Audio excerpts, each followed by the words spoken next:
Tungkol doon sa sa sinulat natin diyan sa Nueva Ecija. Yung alagang umali Talagang alam nyo ang Nueva Ecija, bilib ako.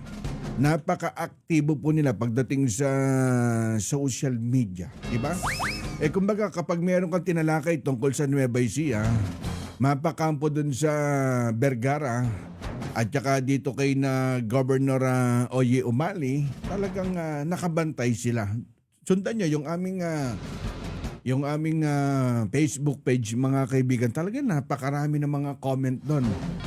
At pagka yun ang tinatalaki namin, nakaabang sila dyan sa Nueva Ecija. 680,000 halaga ng shabu na huli sa isang lalaki dyan sa Cabanatuan City. Narito ang balita ni Romel Roque.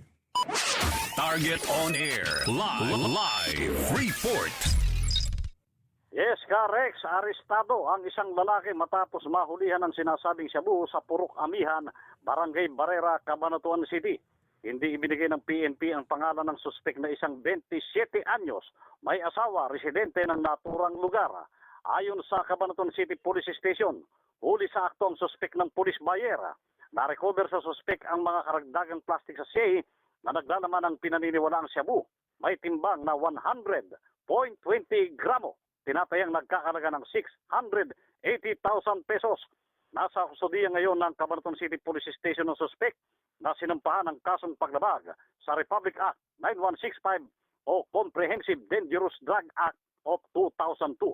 Mula sa Nueva Ecija, ako si Romel Roque, nag-uulat sa Target on Air ng DCME 1530, ang Radyo TV. Target on air. Live report.